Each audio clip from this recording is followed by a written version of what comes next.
que tudo isso possa acontecer. E também no nome da nossa coordenadora geral, Cirlei Bezerra, né? E essa semana ela fez de tudo para que isso aqui acontecesse. Estou aqui do lado do Dr. Juliano e a gente vai falar hoje sobre as perspectivas da fisioterapia aqui no nosso estado do Tocantins, né?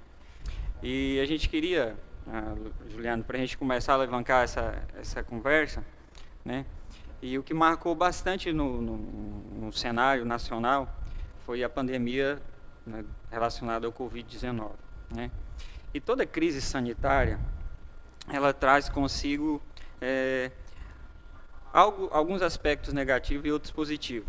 Um dos aspectos positivos diante de uma crise sanitária é a aceleração de tecnologias para combate a vários tipos de doenças, né?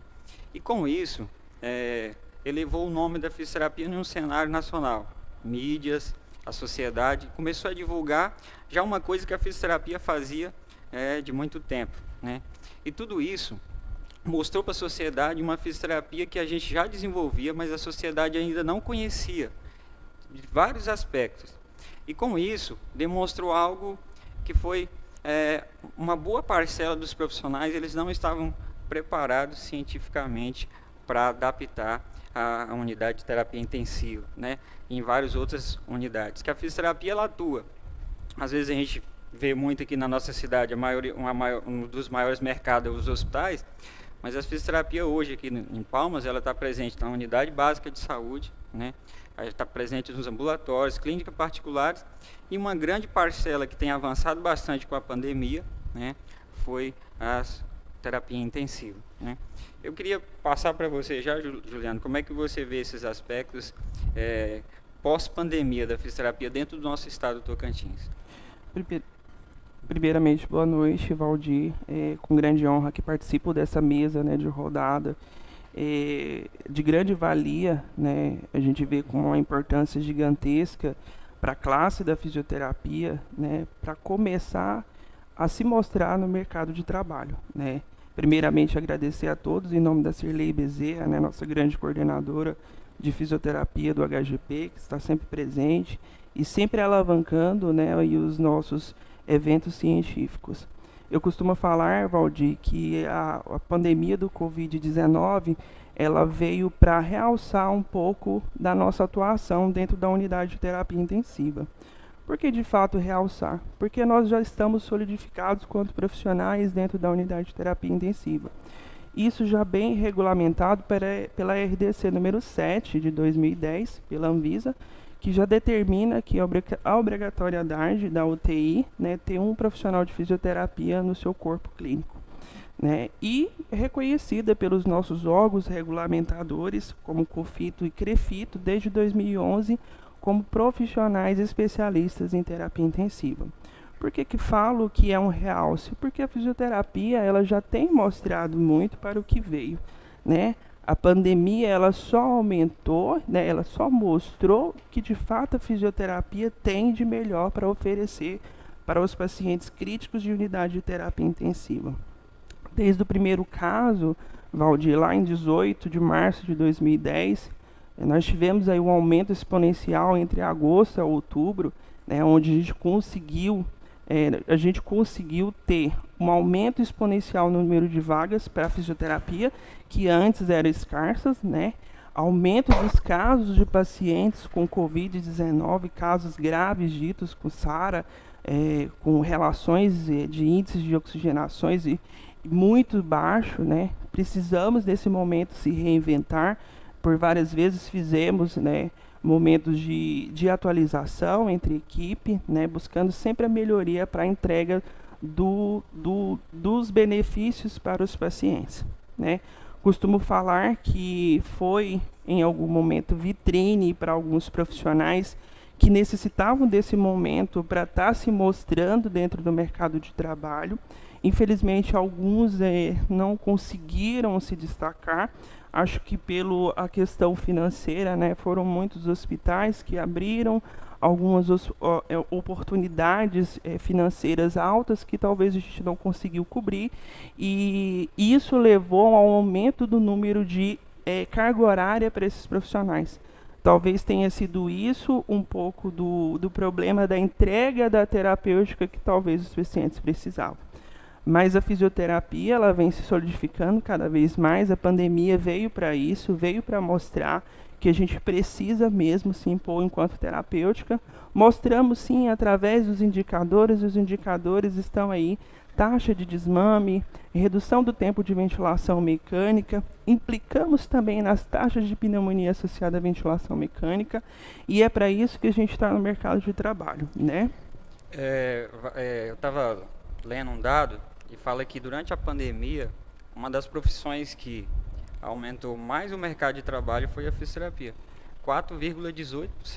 4,18%. Dentro da nossa equipe assistencial, dentro de um hospital, nós precisamos aumentar em torno de 15 leitos. Nós precisamos dobrar a equipe de fisioterapia.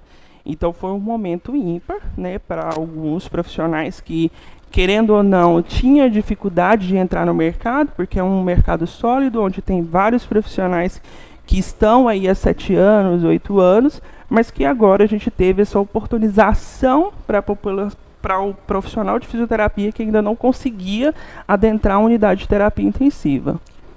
Outro dado importante que a gente tem que observar, Juliano, por que a gente fala assim que o que o profissional precisa diante de uma pandemia, diante de qualquer crise que a profissão passa, né? O conhecimento técnico, né? E está vinculado às atualizações tecnológicas, né? Que a fisioterapia da década de 90 e a fisioterapia agora é totalmente diferente em alguns aspectos.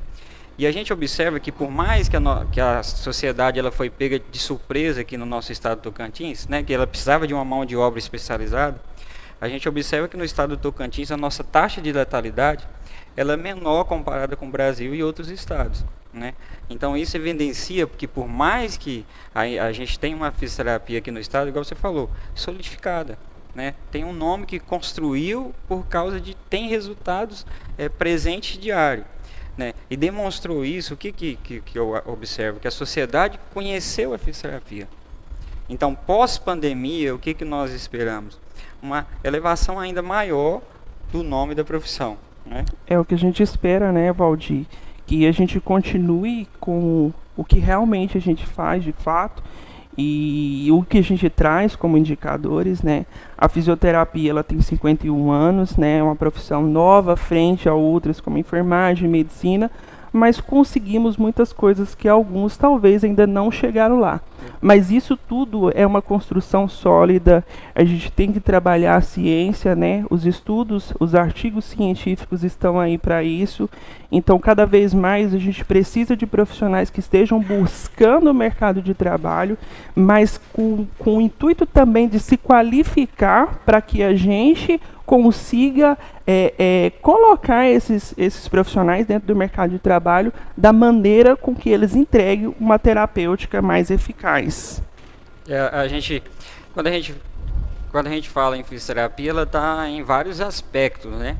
Desde a unidade básica à deshospitalização do paciente, né? E agora, Juliana, a gente vai dar um momento que a gente vai chamar. Daqui a pouquinho o Glauciele vai entrar com a gente para fazer esse intercâmbio aqui, né? E o que a gente observa assim, que a fisioterapia, ela está presente desde a entrada do paciente na unidade básica de saúde, né? Na reabilitação primária, né? E hoje colegas nossos já estão trabalhando na UPA, né? UPA Norte, UPA Sul, ou seja, então coisas que mercado de trabalho que foi evidenciando agora. É um papel, eu acho que assim, é um papel muito importante o que a gente está construindo agora. E se a gente construir com alicerce baseado em evidência científica, eu acho que a gente tem tudo para fazer um nome mais bonito ainda da fisioterapia, né? E isso se solidifica cada vez mais, né, Valdir? A gente não fala só da fisioterapia intensiva, mas nós falamos de todo um contexto. A fisioterapia intensiva cresceu? Sim, nós prestamos atendimento intra-hospitalar e pós-hospitalar, né? Os home care, né? Os atendimentos domiciliares, eles vão aumentar cada vez mais. Não sabemos ainda qual será a sequela dos nossos pacientes. Então, a fisioterapia, ela terá aí uma área de atuação muito grande e que dá para a gente aproveitar muito e mostrar muito serviço levando sim funcionalidade, né, fazendo de fato o que a gente veio para fazer, né, levar movimento àquele paciente que precisa e qualidade de terapêutica também.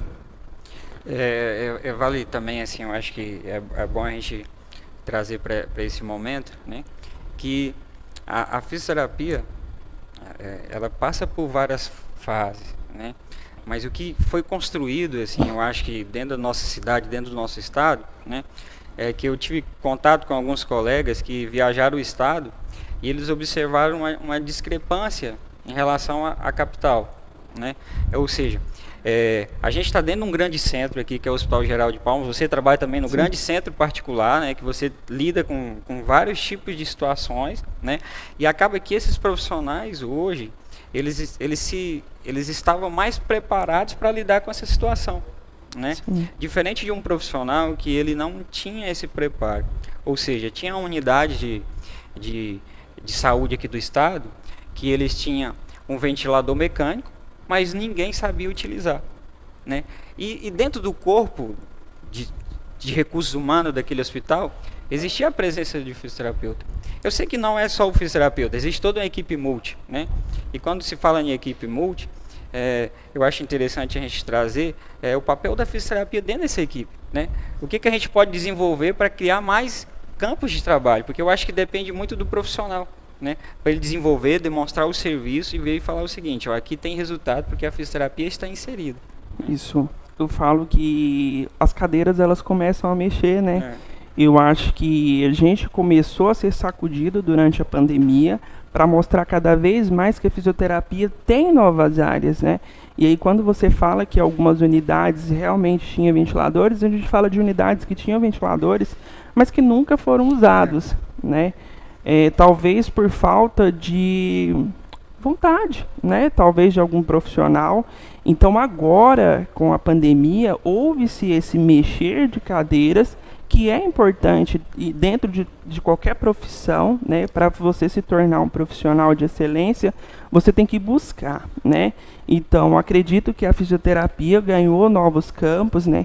Tá aí o teleatendimento também, que foi uma conquista, né, também da fisioterapia. Hoje nós conseguimos fazer teleatendimento para pessoas que não têm condições ou que têm ainda o vírus, né, que possa contaminar, né, que possa estar infectando outras pessoas. A gente dá um suporte de qualidade para esses pacientes. Então a fisioterapia só veio solidificar, né, mais ainda a sua área e tá aí, né? A gente precisa que os profissionais agarrem essa oportunidade e mostrem realmente que nós conseguimos levar a fisioterapia de eficácia. Quando eu falo fisioterapia de eficácia, é realmente colocar em prática tudo que é ciência. Nós temos um banco de dados muito grande, né, gigantesco, de artigos científicos comprovados com evidência, né, de grau alto. Então, assim, vamos começar a buscar mais, né, porque os campos estão aí, né, foram abertos e a gente precisa manter enquanto profissional de excelência. O nosso serviço, ele trabalha com fisioterapia 24 horas, né, que não é a realidade da maioria dos hospitais privados, né. Aí é um grande dilema, né, o prós e contra disso, e é uma questão muito financeira de ampliar essa carga horária, né. Eu acho que você vivencia muito isso lá, assim, como é lidar com essa situação, assim, Juliano? O que você pode fazer dessa experiência em relação, porque tem muita gente que se questiona agora, né? Isso, né? É muito importante essa questão levantada, Valdir. A gente sabe que a fisioterapia, já tem estudos que mostram isso, que quando a gente tem uma fisioterapia por 24 horas ininterruptas dentro de uma unidade de terapia intensiva, eu tenho menos iatrogenias, né, menos extubações, né, eu tenho paciente que está em desmame ventilatório, eu não vou perder, né, infelizmente dentro do sistema particular a gente tem essa carga horária de 18 horas, né, que a gente fala, infelizmente a gente chega até 1h da manhã, deixa o serviço, aí a gente recebe no outro dia de manhã, talvez um paciente se perdeu no desmame ventilatório por uma simples secreção. E aí um apelo nosso também, né, para que a gente consiga levar essas 24 horas de fisioterapia, porque é benefício para o paciente, a gente consegue reduzir o número, né, de infecções, a gente consegue reduzir o tempo de taxa de ocupação, então é benefício tanto para os indicadores do hospital quanto para o paciente, né, que está sendo assistido. Então, é válido, já trabalhei em conjunto com vocês, né, dentro do HGP, e as 24 horas é algo muito importante, né? A gente ganha muito com o quesito levar fisioterapia de qualidade, né? Evita muita coisa e já tem evidência científica de que às 24 horas o paciente fica bem mais coberto, né? E a gente consegue fazer de fato o que o paciente precisa, né? Isso não é... Às vezes, assim, o que a gente tem que... A gente não está pedindo isso. A ciência demonstra isso. A ciência demonstra. E eu acho que a ciência, os resultados, vão forçar a ter a fisioterapia 24 horas. Porque, assim, por mais que a gente não conquistou aqui na pandemia as 24 horas, mas se falou disso. Se falou disso. Em alguns momentos, a gente precisou com que o fisioterapeuta ficasse na unidade de tratamento intensivo, porque o paciente se encontrava num quadro grave, que talvez toda a equipe ainda estava se estabelecendo na tentativa de busca, né, daquele paciente mais grave, né, um crítico grave, um paciente com SARA grave, pronado, tendo que fazer as mini titulações e até recrutamentos, trabalhando com ventilação de proteção. Então, a gente vê essa necessidade, né, mas isso é tempo, né, as evidências científicas elas estão aí, e o que vale para a gente é tentar mostrar, né? Então eu acho que a pandemia veio para isso também, a gente conseguiu mostrar nos sistemas particulares que há essa necessidade da fisioterapia ficar no período da madrugada, porque é no período da madrugada que a gente perde muito desmame, muito paciente a gente tenta fazer um desmame difícil da ventilação, talvez é um dia que você vai conseguir tirar ele, e aí vem a questão da madrugada que a gente fica meio vago. Então, é importante, eu acho que a gente também conseguiu mostrar isso, alguns médicos pediram, né, solicitaram, mas tem todo um contexto, né, que a gente tem que às vezes respeitar, né, e não cabe a nós discutir. A gente mostra ciência e, de fato, né, que as 24 horas cobertas realmente daria mais assistência de qualidade para o paciente. O pessoal, assim, quem está nos ouvindo hoje, talvez está falando assim, existe uma necessidade de mais vagas sempre, né? Mas hoje a gente conta, assim, com mais de 100 profissionais dentro do Hospital Geral de Palmas. É uma conquista para a fisioterapia. É uma conquista. Porque antes tinha 3, antes tinha 10, antes tinha 15, foi... Assim também é no serviço também, né? Nós conquistamos o mercado, né? E aí eu falo que Tocantins a gente sai na frente, Valdir, porque hoje a gente se paga o melhor piso, né? Em relação a alguns outros estados, como Goiânia e Brasília, né? Se a gente for fazer um comparativo, nós da fisioterapia do estado do Tocantins estamos um pouco à frente, né? Isso se deve aos sindicatos, né? Sinfito, se deve a eventos como esse, que a gente consolida a nossa profissão, mostra a ciência de fato e para o que a gente realmente está aqui para fazer, né? Mostrar o serviço, o que está sendo feito e a qualidade de terapêutica na entrega para os pacientes. O que vale, assim, eu acho que aquele recém-formado que talvez tá nos ouvindo, que é o que a gente passou, que é o grande desafio, né, esse processo de transição para o mercado de trabalho. Eu acho assim, hoje eu estou gerindo um serviço de fisioterapia, o conselho que eu dou desde 2007, dentro do serviço de fisioterapia, é aprimoramento científico, embasamento científico. Eu acho que aquilo que você pode desenvolver, e aqui vai para minhas considerações finais, viu, Juliano? Eu acho que aquilo que a gente pode desenvolver, ele depende muito do seu aprimoramento científico, né? E não de indicação, mas aquilo que você constrói. Né? Eu acho que é válido a pessoa também, né, o profissional, se autoavaliar e se autogerir, como foi falo ontem na live feita com a Osana e com a Cirlei. Então, a autogestão. Aonde eu quero chegar, né? Eu acho que essa indagação ela tem que ser feita todos os dias. Se eu quero ser um profissional de excelência, basicamente eu tenho que procurar referências, né? E o mercado ele tem essas referências. Basta que o profissional esteja disposto a ir buscar. Ô, Juliano, eu queria, em nome da Cirlei, da coordenação de fisioterapia da nossa semana da fisioterapia, né? Eu queria agradecer você pela presença e dizer para o pessoal assim que é uma honra estar com vocês aqui. Foi bacana esse bate-papo, a gente está sempre disponível aí. E a gente vai ter. Eu queria que vocês só esperassem um pouquinho, que logo logo a gente tem uma live muito bacana aí com o Dr. Ulisses e o Bruno Prado. Eu acho que vocês vão se surpreender, tá bom? A gente vai ter um intervalinho e logo logo a gente está de volta. Um grande abraço. Boa noite, pessoal. Tudo bem? Sejam bem-vindos a mais uma live aqui. E estamos aqui representando a todos os fisioterapeutas do estado de Tocantins. É com grande honra que nós estamos fazendo essas lives para podermos aproximar cada vez mais a categoria, poder fazer essas trocas de conhecimento entre todas as equipes, fortalecendo ainda mais os laços da fisioterapia de forma geral. Podemos passar os nossos conhecimentos nesse enfrentamento da Covid-19 e também fazer troca de saberes entre outros estados também. Hoje, nessa live agora, nós iremos falar sobre avaliação e monitorização de pacientes críticos com Covid-19.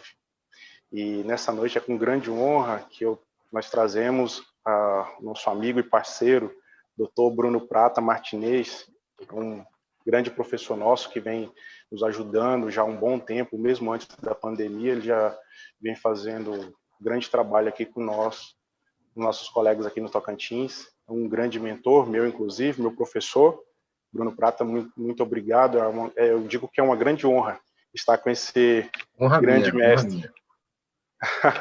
Honra minha. Então, gente, o Bruno Prata, ele é Bruno Prata, professor de fisioterapia da Faculdade Federal da Bahia, da Faculdade Estadual também, doutor em Medicina e Saúde, especialista e profissional de fisioterapia de UTI, um fisioterapeuta cardiorrespiratório.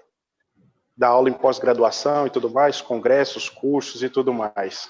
E, ultimamente, nós temos notado que as referências dos últimos artigos que andam sendo publicados, referência pela Sobrafir, ele já vem divulgando bastante artigos científicos e divulgando esses trabalhos, né?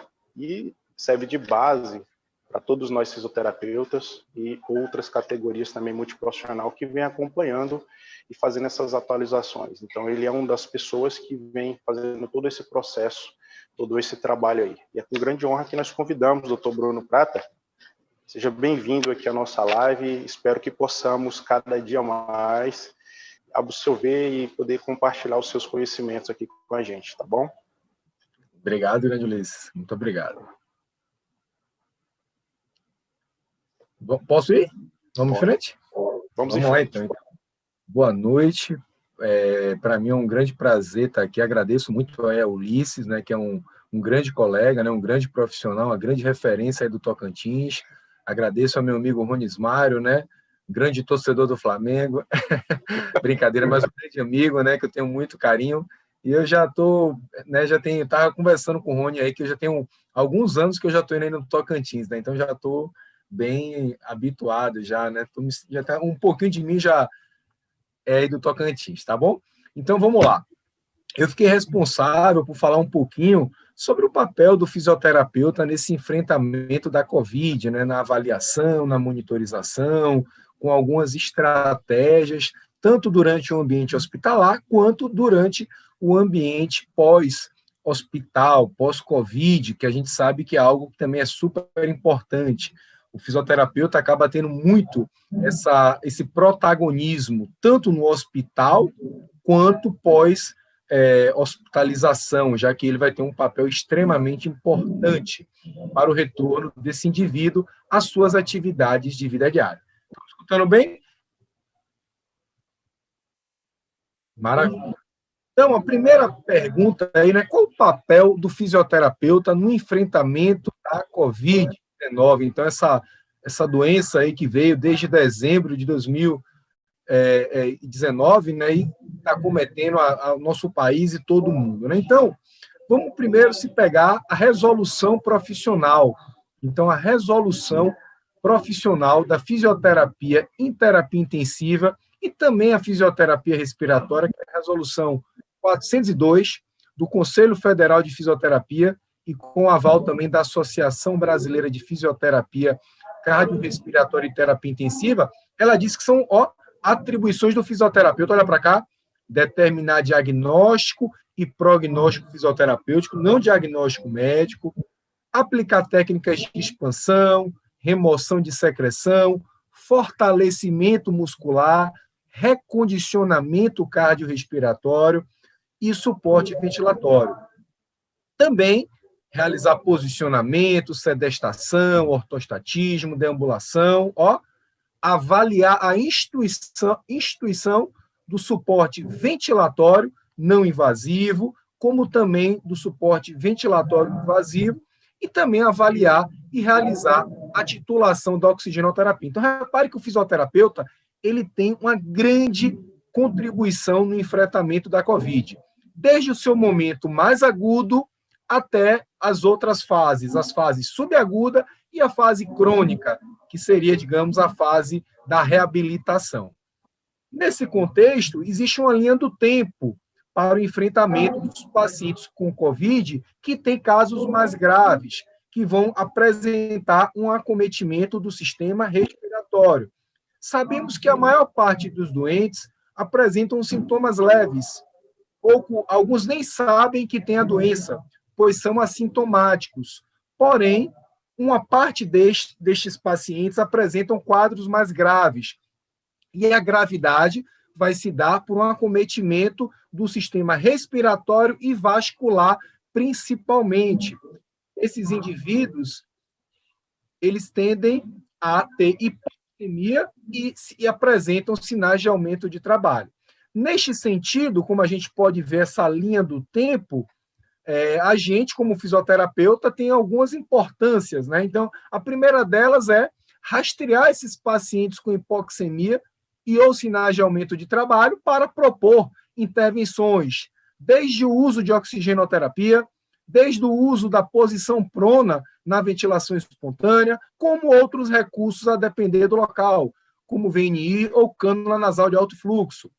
Aqueles que não conseguem suportar vão para a ventilação mecânica invasiva e a gente tem um outro papel, que é fazer toda a programação deste ventilador para aumentar a chance desse indivíduo sobreviver, bem como depois contribuir para o desmame naqueles que sobrevivem e estabilizam e, posteriormente, também trabalhar com a reabilitação, já que muitas sequelas elas perduram por um tempo bem maior do que o tempo de tratamento apenas da doença. E eu fico muito feliz em ver o Ulisses falando da taxa de letalidade do Tocantins, uma taxa muito baixa em relação à média do Brasil, o que demonstra uma qualidade da assistência ofertada por toda a equipe multiprofissional e também pela equipe de fisioterapia, que tem um papel extremamente importante. Se há um dos legados dessa pandemia, que a gente pode dizer, é falar sobre a importância do fisioterapeuta. Muita gente não sabia nem que o fisioterapeuta atuava, pessoas de outras áreas, e hoje em dia a pessoa sabe que existe um fisioterapeuta e que ele tem um grande papel durante o tratamento da insuficiência respiratória e posteriormente. Ok? Então, vamos lá. Nesse sentido, eu sou um dos membros lá do Comitê Covid da Sobrafi, né? Nós publicamos um documento lá em março que falava um pouco sobre o papel do fisioterapeuta e algumas estratégias. Logo no início, muito se discutiu se fazia ou não VNI, ventilação não invasiva, ou a cânula nasal de alto fluxo, bem como o manejo da ventilação mecânica. Neste momento,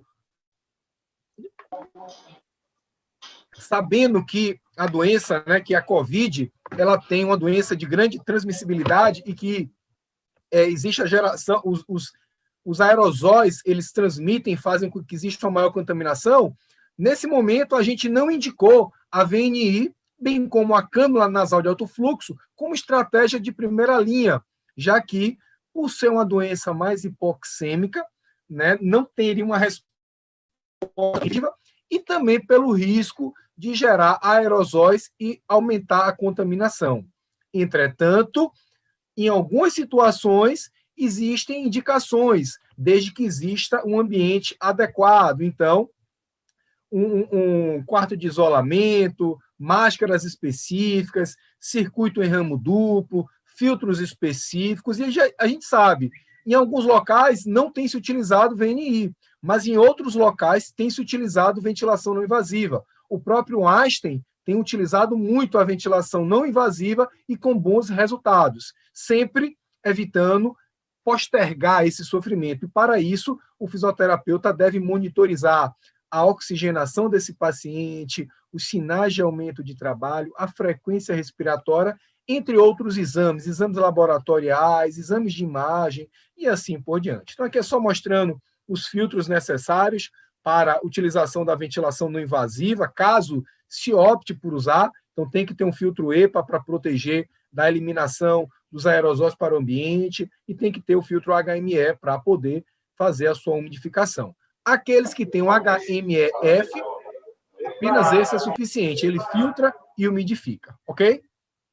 Uma outra estratégia é a cânula nasal de alto fluxo, que aqui no Brasil ela não é tão indicada, pois nem todo local dispõe, mas alguns locais da América Latina têm utilizado e demonstrado boa resposta.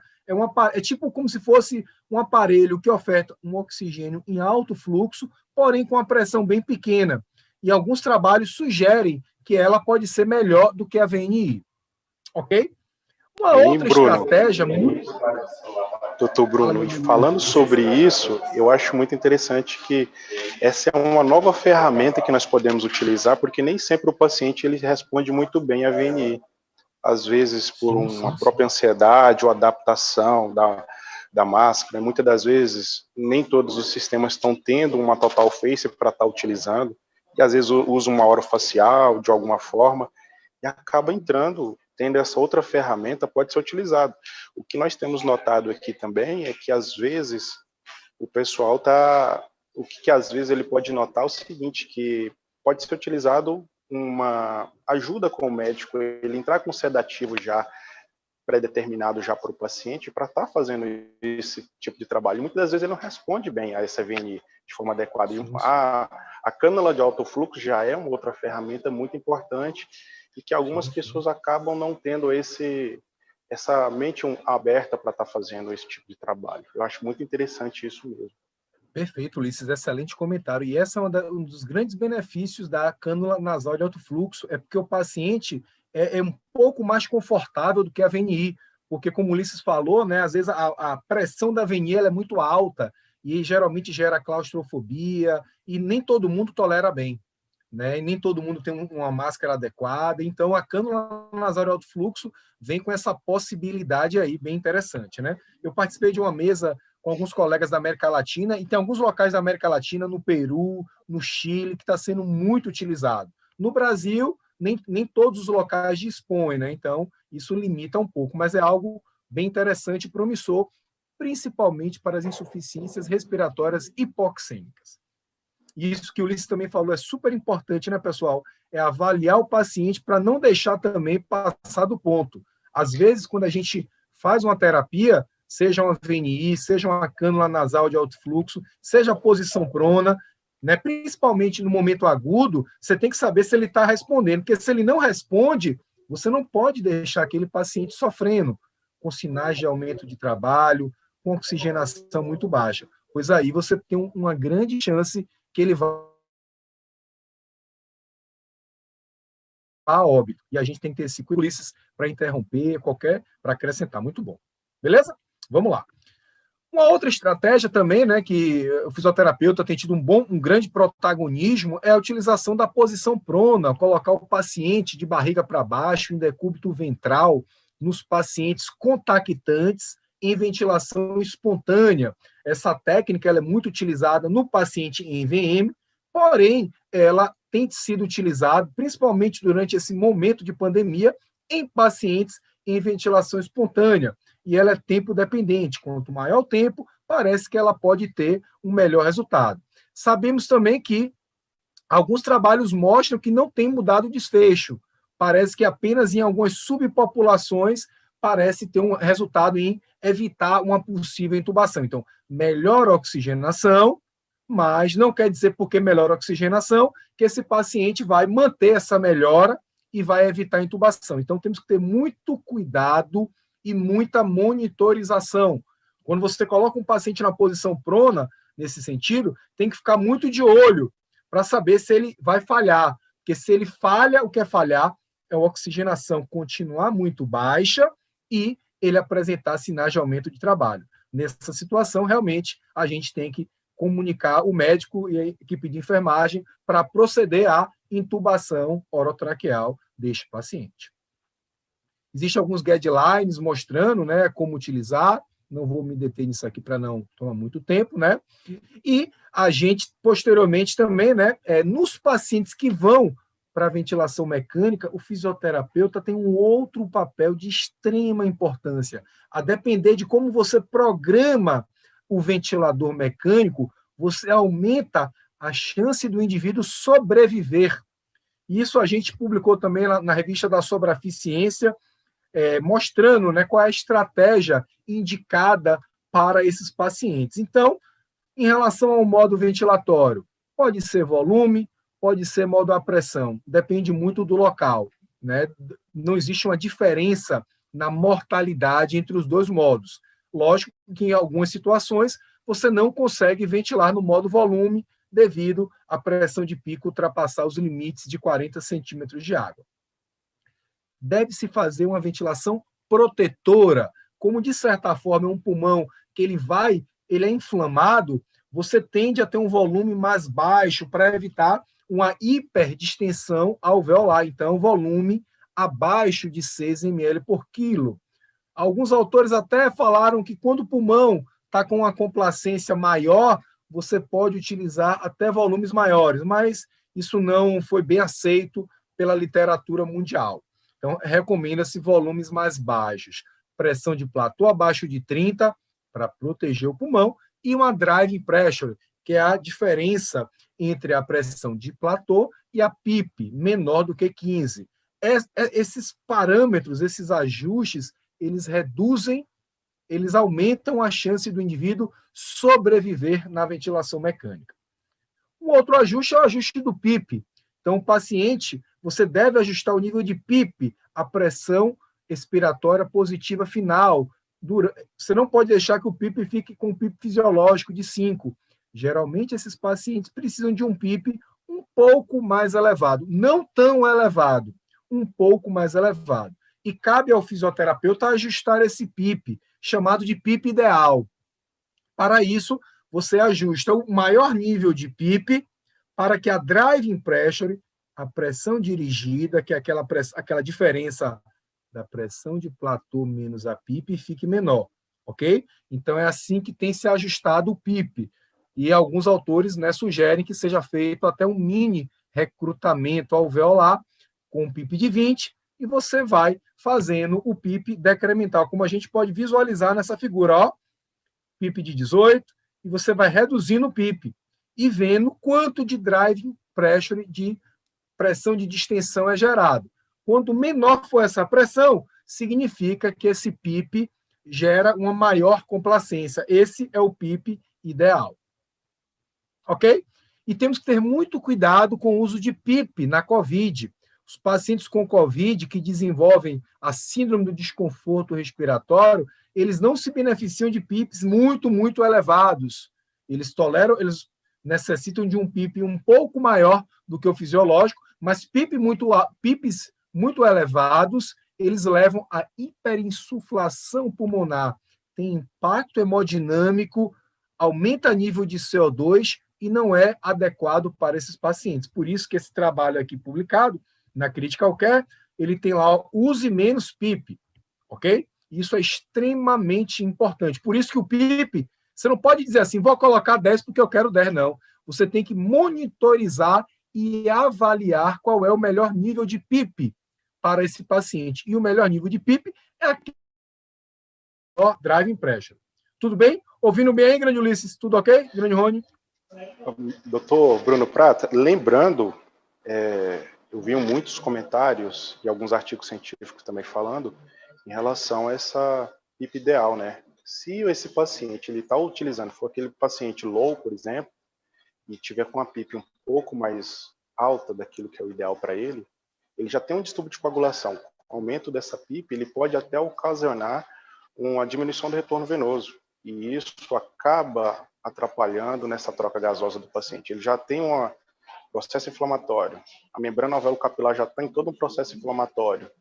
Então, com o aumento dessa PIP, aumenta a pressão intratorácica, diminui o retorno venoso, e aí esse paciente você pode fazer uma iatrogenia com ele, piorando ainda mais essa troca gasosa, piorando ainda mais esse caso clínico desse paciente. Então, nós fisioterapeutas temos um papel importantíssimo nos pequenos detalhes. Às vezes é um detalhe pequeno, são pequenos detalhes que você pode dar uma janela de vida para o paciente, uma sobrevida que você pode dar para ele também. Pronação, né? Falar sobre pronação. Maravilha. Então, a posição prona é um recurso extremamente importante que o fisioterapeuta também tem utilizado nos pacientes já entubados, em ventilação mecânica. Essa conduta ela tem sido indicada quando a PaO2-FO2 está abaixo de 150.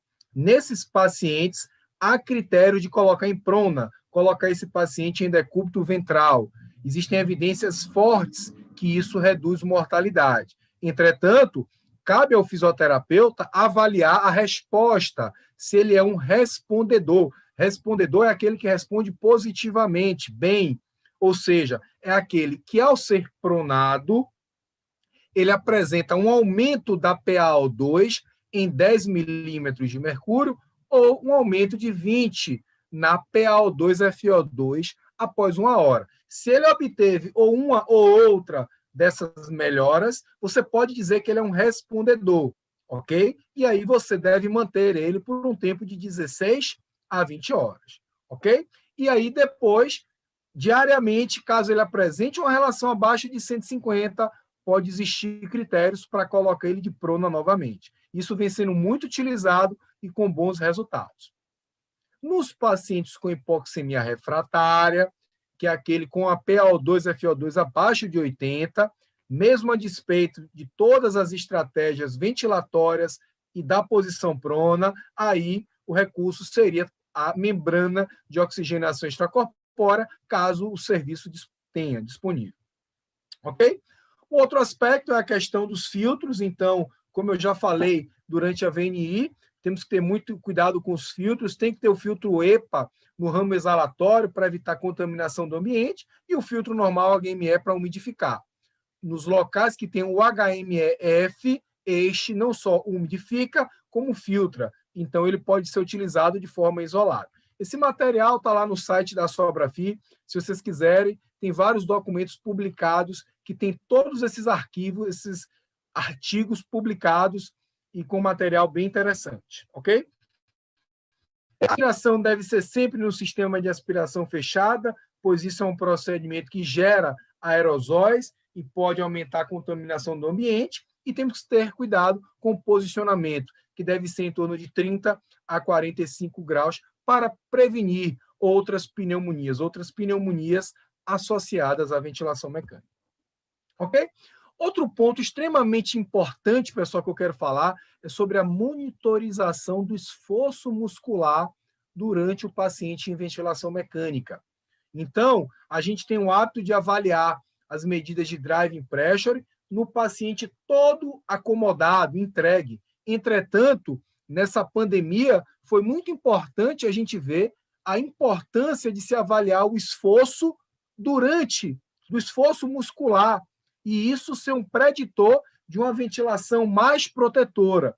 E aí, destaca-se a P01, que é aquela pressão de oclusão nos 100 milissegundos da inspiração. Valores acima de 3,5 sugerem um excesso de esforço muscular, uma grande negativação da pressão pleural. Isso pode levar a possível lesão pulmonar autoinfligida.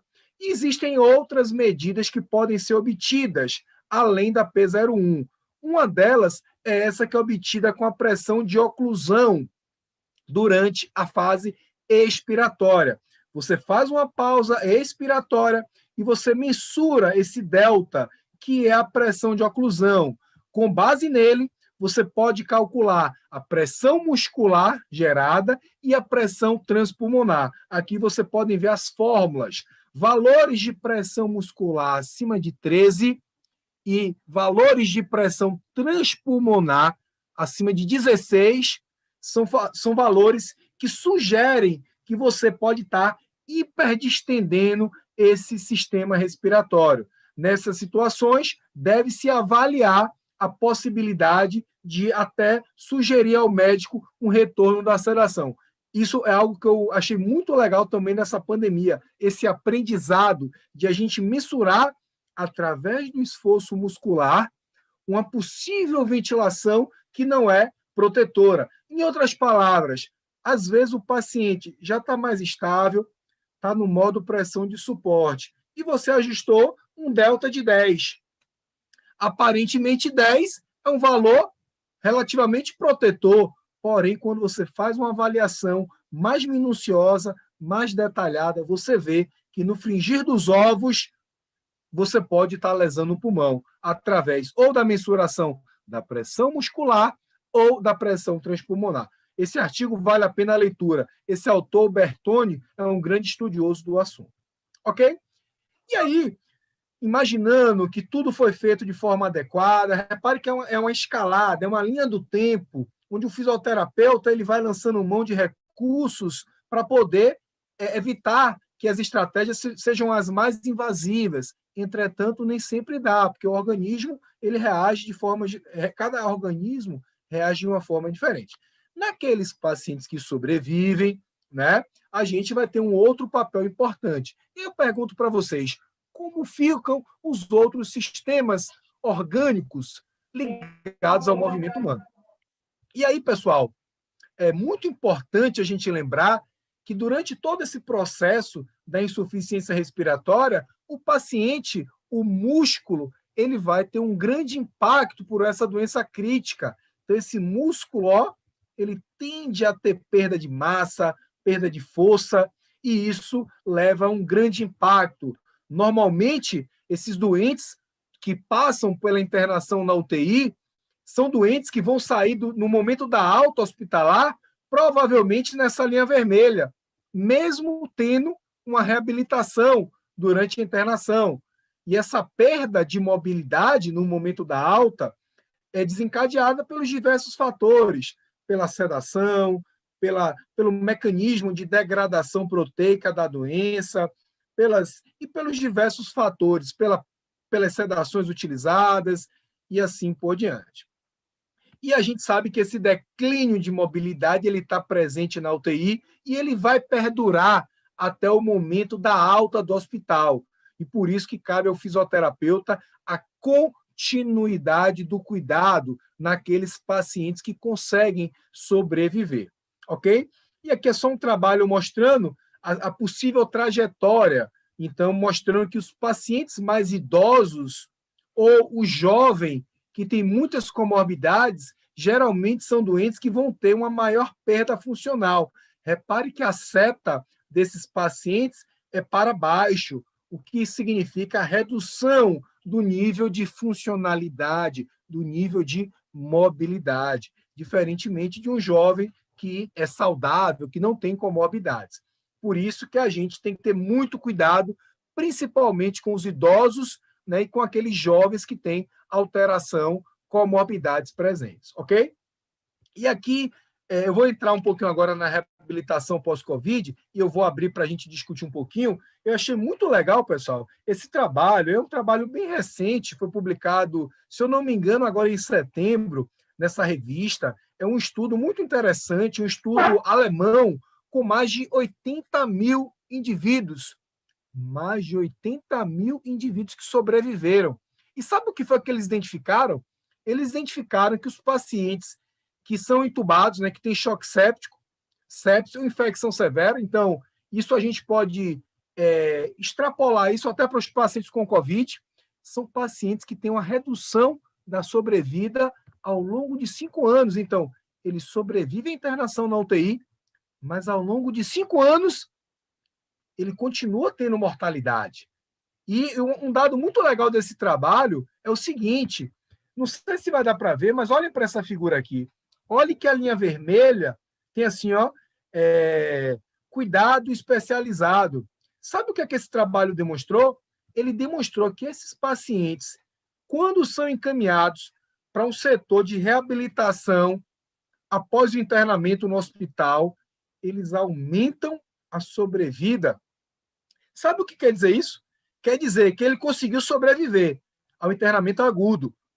Mas se ele não tiver um cuidado adequado após a hospitalização, isso a gente vê muito, né, pessoal? Os pacientes com COVID, eles tratam a COVID, mas as sequelas elas perduram por um longo tempo. E cabe a nós, fisioterapeutas, exercermos o nosso protagonismo, não só como a gente exerceu lá durante a internação, no momento da fase aguda, muito paciente entubado, muito paciente com insuficiência respiratória, como agora, né? Isso chama-se síndrome pós-terapia intensiva, e tem muitos autores que têm chamado a síndrome pós-Covid, e a gente tem que ficar atento e exercer o nosso papel. Então, aqui, ó, olha que, só vou repetir para vocês, olha para cá, ó.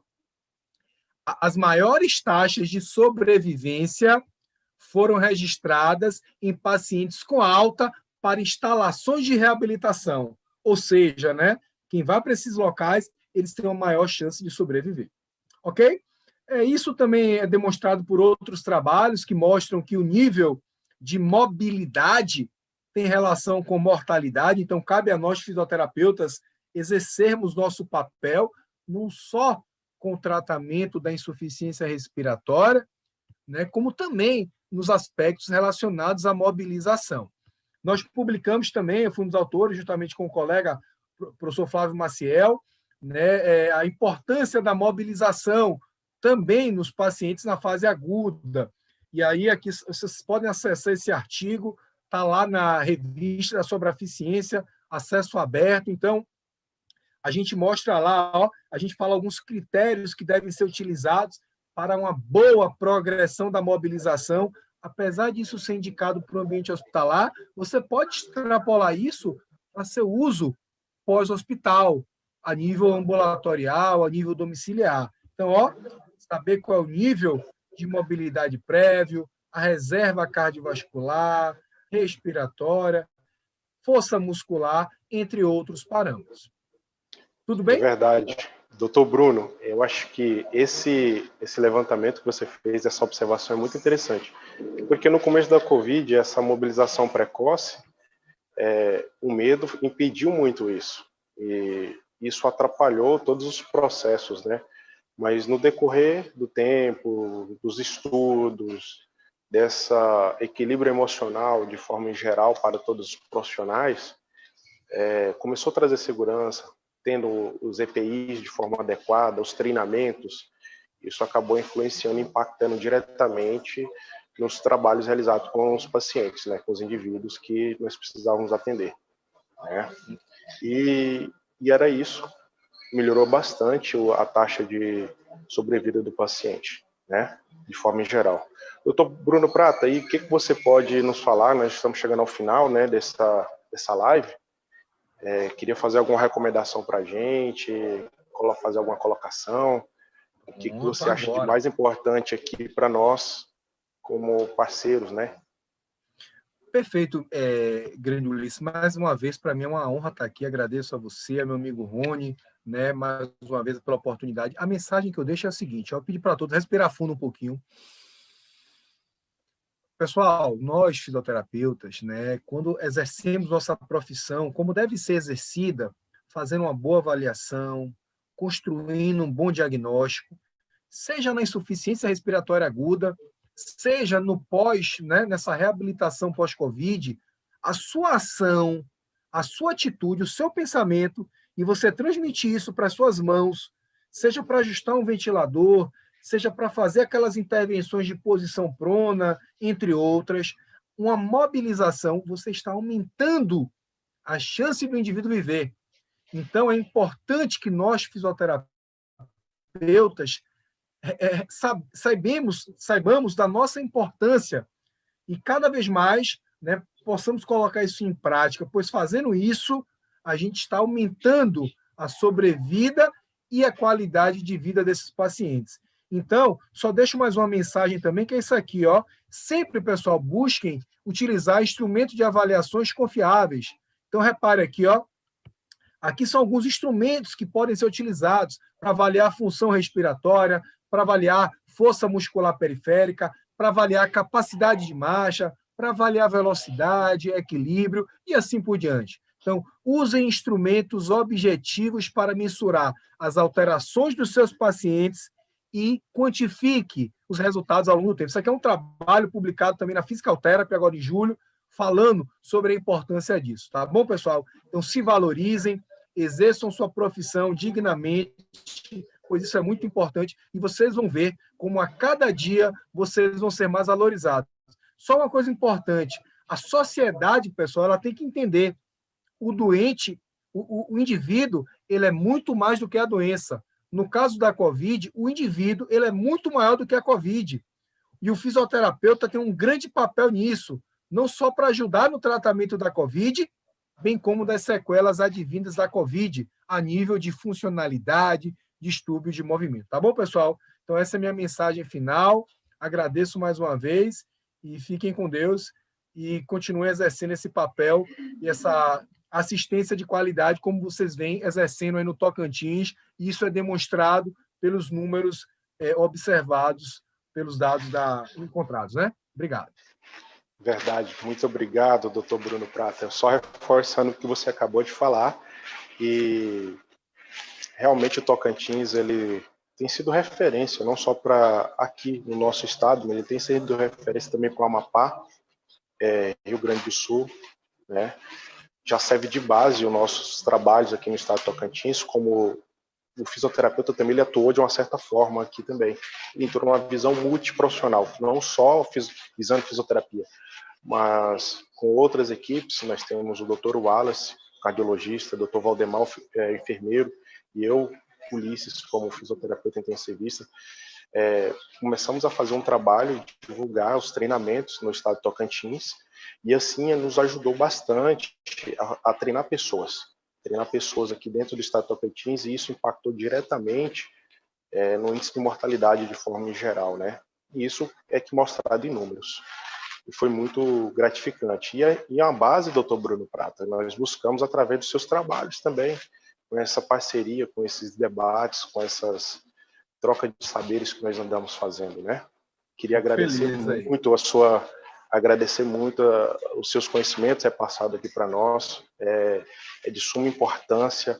Ficamos muito felizes e portas estão abertas para você estar vindo aqui no Tocantins, estar divulgando seus trabalhos, seus conhecimentos, mas é muito gratificante mesmo ver uma pessoa como você, com esse coração enorme, não só um grande profissional, mas que tem essa simpatia, essa tranquilidade e sabe repassar para a gente todo esse conhecimento.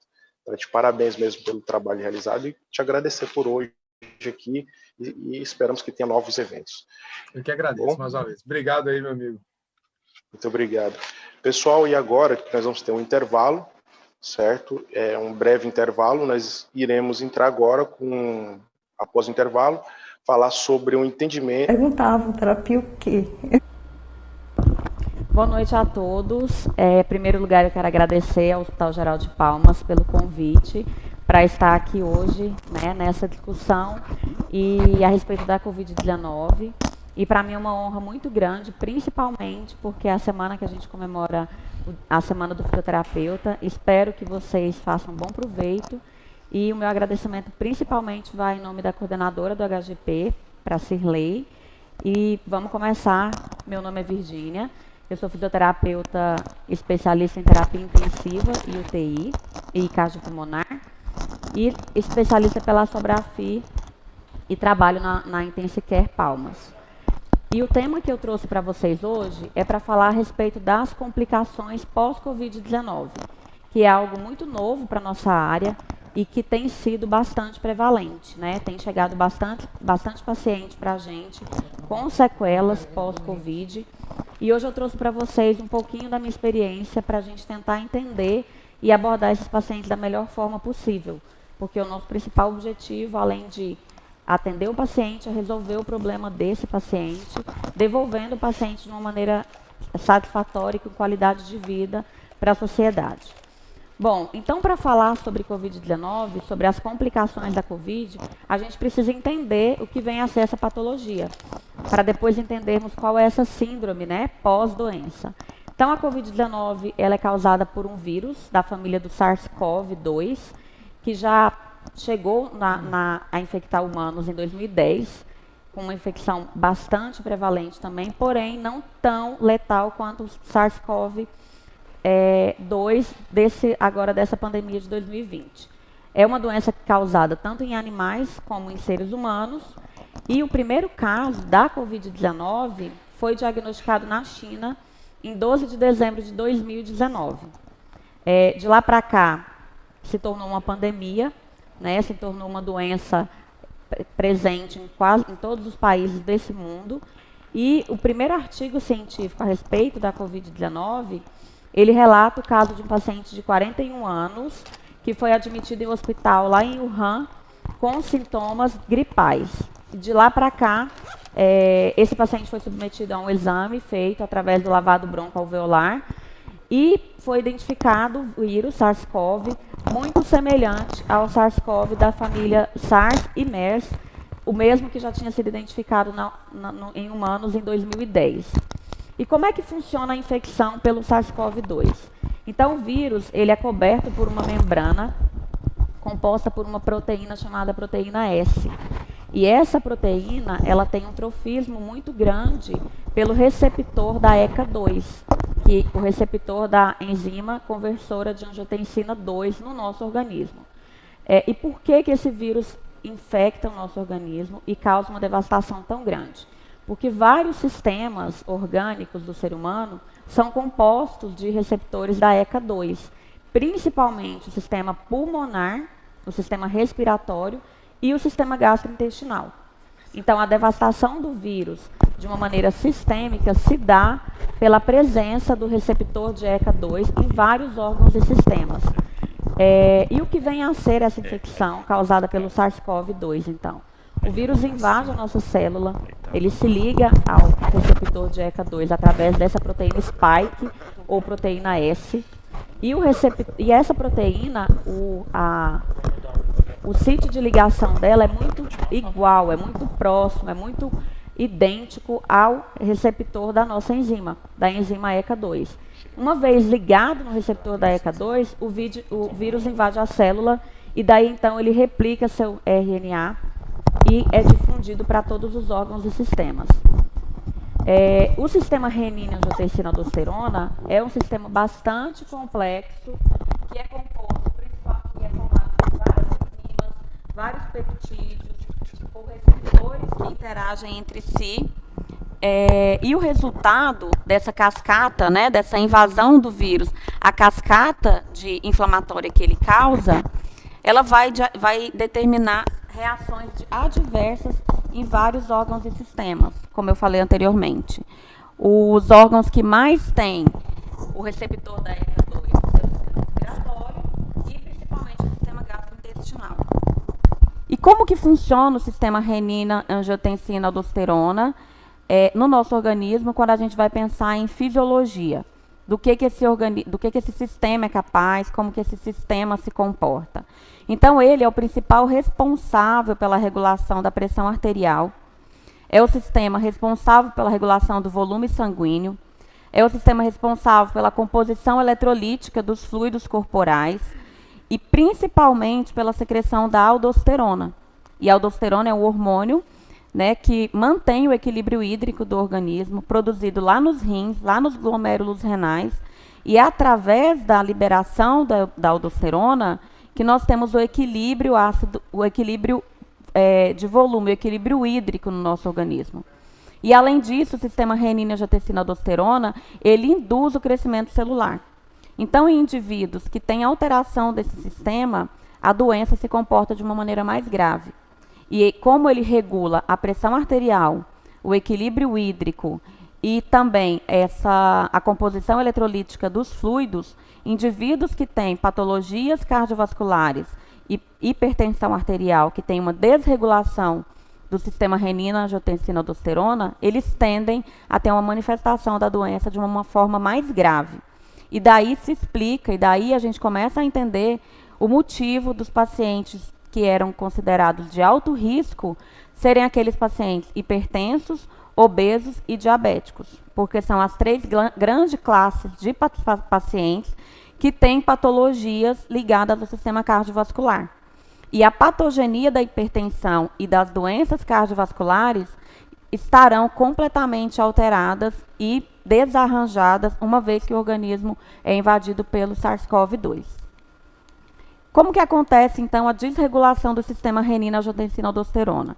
O SARS-CoV-2 invade a nossa célula, ele compete lá no nosso receptor de angiotensina 2, ele compete com o receptor da ECA2, entra na nossa célula. E a nossa célula, o nosso organismo, o organismo que foi invadido, ele perde essa capacidade de vasoconstrição. Aqui o vírus já inicia a desregulação do sistema renina-angiotensina-aldosterona, que é o sistema responsável pela vasoconstrição. Então, aqui já começa a desregulação do nosso organismo invadido pelo SARS-CoV-2. Essa invasão reduz ainda a biossíntese e secreção da aldosterona, que eu falei anteriormente. Então, o hormônio que regula a pressão arterial, o hormônio que regula a volemia do nosso organismo, ele vai ser liberado de uma maneira inespecífica. E essa alteração leva a esse desequilíbrio hídrico pressórico, aumentando, consequentemente, a permeabilidade vascular. O aumento da permeabilidade vascular nada mais é do que o edema. Então, uma vez que a gente tem um organismo, um micro-organismo, que desregula o nosso sistema, que mantém o equilíbrio volêmico, o equilíbrio hídrico no organismo, a gente vai ter formação de edema em todos os locais onde o vírus invadir o sistema, seja respiratório, seja gastrointestinal, seja o sistema cardiovascular. E a formação do edema, para a gente, para nós fisioterapeutas, é extremamente importante entendermos sobre essa fisiopatologia e entendermos o motivo do paciente ter um impacto respiratório tão grande, né? O relato dos pacientes é de um peso pulmonar, é de uma dificuldade respiratória, e essa dificuldade ela é real. Essa dificuldade se dá pela própria fisiopatologia da doença, porque uma vez que o organismo foi invadido pelo vírus e perdeu essa capacidade de regulação do equilíbrio hídrico e da formação de edema, o alvéolo vai estar inundado de líquido e daí a gente começa a ter uma grande alteração na troca gasosa. E é quando o indivíduo relata para a gente que ele não consegue respirar porque tem um peso torácico, às vezes não consegue ficar na posição prona, mesmo que em respiração espontânea, devido a esse peso pulmonar, e o peso se dá pelo acúmulo de líquido alveolar. E o vírus causa ainda uma redução da liberação de noradrenalina. A noradrenalina é uma catecolamina endógena, é um vasopressor que nós temos, né, que mantém a nossa pressão arterial regulada. Uma vez desregulado todo esse sistema, o equilíbrio e a liberação da noradrenalina alterado pelo SARS-CoV, o indivíduo tende a fazer uma desregulação da pressão arterial devido a esse acometimento e devido a essa consequência pela invasão. E como que se dá, depois da infecção, como que o organismo vai se comportar frente a esse invasor, né? A primeira resposta, então, as primeiras respostas de defesa à invasão do vírus, elas serão benignas, na grande maioria dos casos. Tanto é que 80% dos pacientes que foram acometidos pelo SARS-CoV-2, eles tiveram a forma leve da doença. 80% das pessoas não chegaram a serem hospitalizadas. Por quê? Porque o organismo dessas pessoas tinha um sistema imunológico equilibrado e potente para o combate do vírus no primeiro mecanismo de defesa, que é o sistema imunológico humoral, que a gente conhece muito bem. E as consequências graves, elas foram responsáveis por cerca de 5% das pessoas que foram acometidas pelo SARS-CoV-2. Então, 5% de todos os infectados chegaram para a gente na unidade de terapia intensiva. Foram aqueles pacientes que tiveram manifestação grave da doença, que chegaram a ficar entubados, né, que necessitaram de ventilação mecânica não invasiva. A grande maioria conseguiu passar pela doença de uma maneira benigna, alguns até assintomáticos. E os determinantes dessa manifestação e dessa resposta inflamatória do organismo, eles dependem de vários fatores. Eles dependem do sistema imunológico do indivíduo, eles dependem das condições, dos hábitos de vida que esse indivíduo tem, ele depende da replicação do vírus dentro do organismo, se esse organismo tem alguma doença de base ou não. E a replicação das células, né, como eu disse, podem atingir o sistema respiratório e o sistema gastrointestinal, fazendo uma infecção muito mais grave nesses dois sistemas. Por quê? Porque é onde a gente tem uma maior concentração de receptores da ECA2. Então, os sintomas gastrointestinais que foram vistos lá no início da pandemia na Europa, eles foram muito prevalentes e muito incidentes por esse motivo. Porque o sistema gastrointestinal tem uma quantidade de receptores da ECA2 muito grande, semelhante ao sistema respiratório, né, ao alvéolo. E depois de infectado, o organismo, então, vai gerar uma resposta inflamatória. E essa resposta inflamatória está ligada à cascata de citocinas liberadas pelo sistema imunológico, que também depende de indivíduo para indivíduo. A gente não tem como mensurar como vai ser essa resposta em cada indivíduo. E aí eu trouxe aqui para vocês uma figura esquemática, né, da invasão do vírus ao sistema respiratório e o comportamento do nosso organismo frente a essa invasão na primeira linha de defesa, que é a primeira linha do sistema imunológico da defesa humoral. Então, o vírus invade o organismo, a imunidade inata ou celular é ativada, é a nossa primeira linha de resistência para o combate do vírus, e ele tenta bloquear essa ação do SARS-CoV, ou seja, desligar o SARS-CoV lá do receptor da ECA2, nos nossos alvéolos e principalmente no sistema gastrointestinal.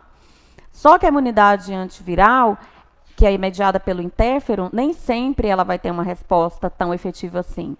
E quando a resposta humoral ou a resposta inata ela não é efetiva e eficaz, aí o nosso sistema imunológico chama uma segunda linha de defesa, que são as células T.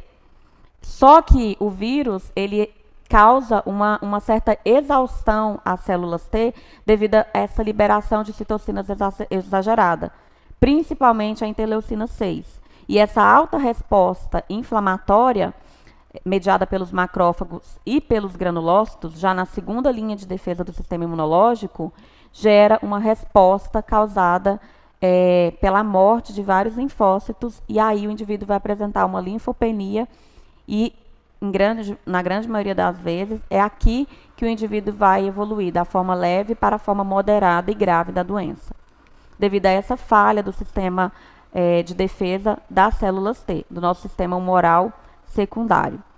E o sistema imunológico demora a produzir anticorpos contra o SARS-CoV-2.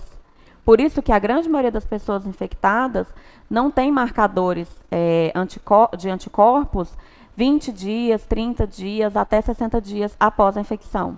Porque o vírus ele degrada muito o sistema imunológico.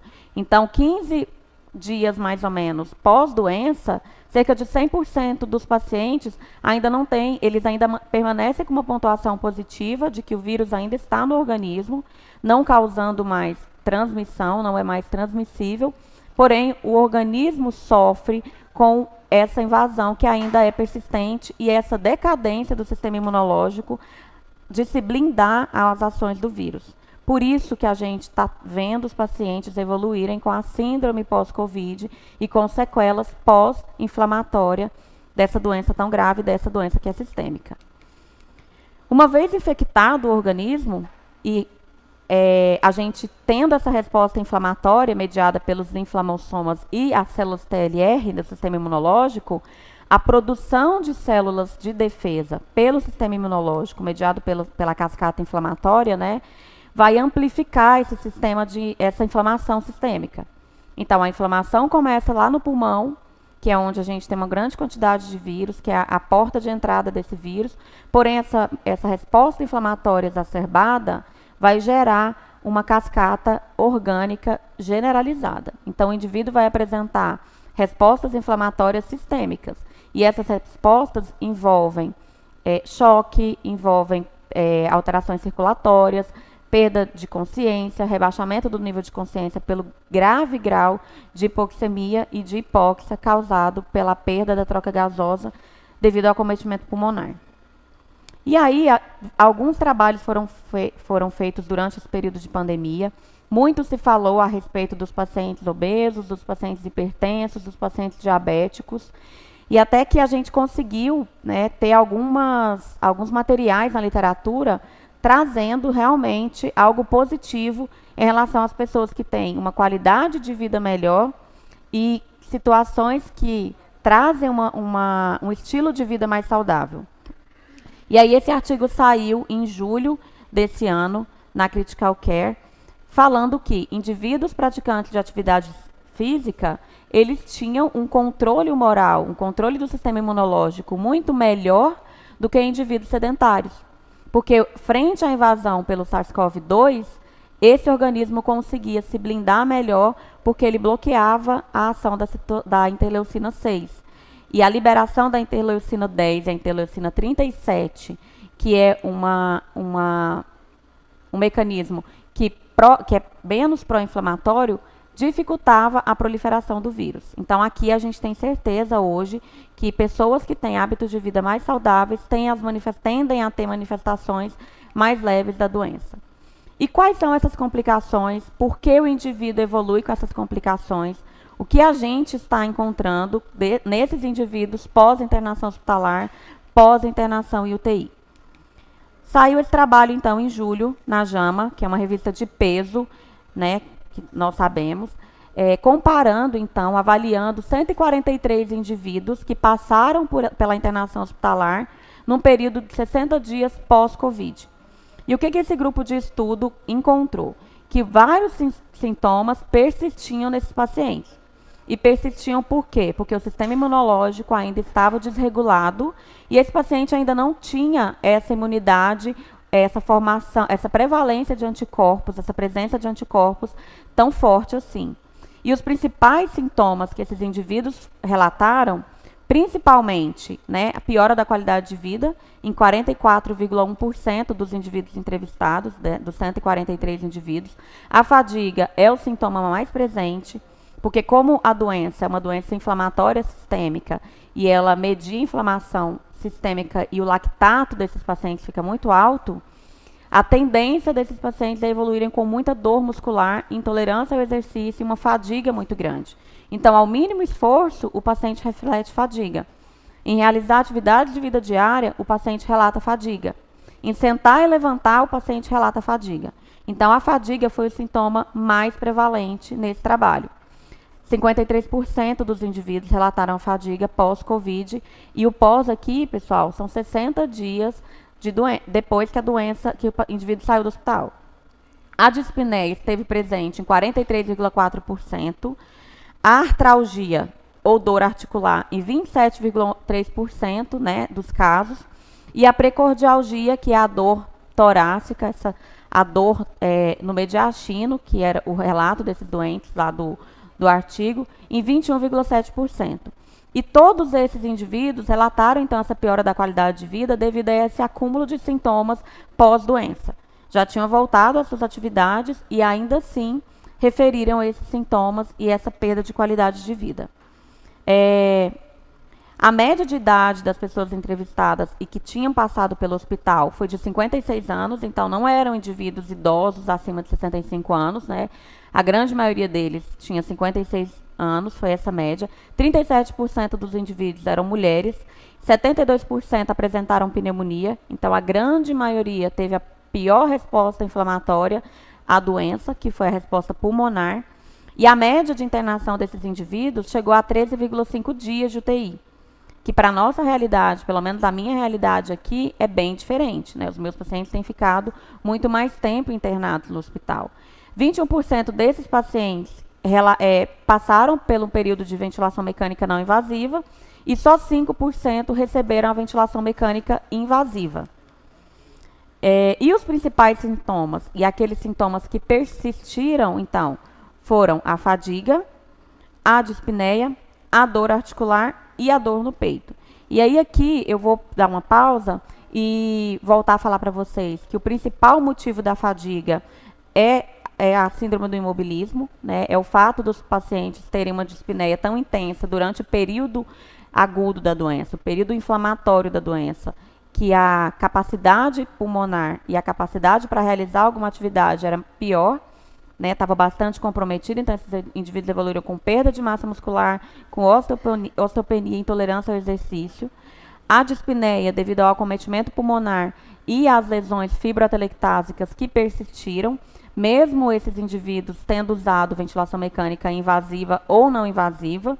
Então, foram indivíduos que ficaram um tempo com suporte ventilatório. Essa lesão, ela persiste. A gente tem visto isso nos indivíduos pós-Covid. A tomografia de tórax apresenta ainda faixas fibroatelectásicas que nós precisamos reverter o quanto antes para diminuir esse sintoma persistente. A dor articular se dá pelo processo inflamatório e pelo tempo de internação, pela perda de mobilidade desses pacientes, e a dor no peito pela própria inflamação, né, da árvore traqueobrônquica e pela inflamação também da alveolar, né? Então, os principais sintomas foram esses. E aí, quando a gente pensa nesses sintomas, a gente já acende a ideia de, opa, esse paciente precisa de fisioterapia. Porque todos os sintomas que eu falei aqui, como fadiga, dispneia, dor articular e precordialgia, são sintomas que o fisioterapeuta tem que atuar para sanar, para que a gente consiga melhorar a qualidade de vida desses pacientes, que foi a principal queixa de todos os pacientes nessa avaliação desse artigo. E aí, como que o fisioterapeuta vai atuar, então, nessa síndrome pós-Covid, nessa doença que é tão nova, né, que tem aí cerca de 180 dias para a gente, e que tem muita gente ainda sem saber o que fazer. Então, o nosso principal objetivo é tirar esse indivíduo da terapia intensiva ou do ambiente hospitalar e devolvê-lo para a sociedade. Mas devolvê-lo de que forma? Devolvê-lo com qualidade. E, para isso, a gente precisa atuar o quanto antes, tá? Então, se a gente tem aquele paciente que passou um período de internação prolongado, aquele paciente que ficou na UTI, o paciente que mesmo ficando em casa, mas teve muito sintoma respiratório e sai do isolamento com tosse seca, com intolerância ao exercício, com fadiga muscular e com dispneia aos médios esforços, esses pacientes precisam ser abordados pelo fisioterapeuta. Porque nós somos os profissionais capazes de fazer essa avaliação cinético-funcional e pneumofuncional e traçar um plano terapêutico para esse paciente.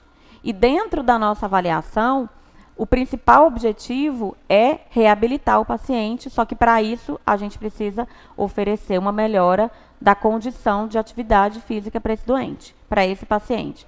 E a avaliação funcional cardiorrespiratória, ela é primordial. A gente pode se basear nas avaliações que nós temos, que já são embasadas, que inclusive o Dr. Bruno falou disso na palestra anterior, para a gente usar recursos mecânicos para realizar essa avaliação. E quando a gente fala de avaliação funcional respiratória, a gente fala de avaliação de força da musculatura respiratória. Eu consigo avaliar a força através da ventilometria, da monovacometria e do pico de fluxo de tosse. A gente precisa ter esse recurso para graduar essa avaliação. A gente consegue fazer a avaliação cardiorrespiratória através de testes de esforço simples, que a gente faz dentro do consultório e até mesmo no hospital, principalmente o teste de caminhada de 6 minutos, ou o teste da escada, ou o teste de sentar-levantar. A gente consegue avaliar e traçar um plano terapêutico baseado na incapacidade desse paciente no momento da avaliação, né, da nossa primeira abordagem. A gente tem que, principalmente, avaliar a força muscular desse indivíduo, porque a fadiga está muito ligada à perda de força muscular. Então, é o indivíduo que vai ter fasciculação, é o indivíduo que vai ter intolerância aos mínimos esforços, é o indivíduo que não vai conseguir realizar a atividade de vida diária.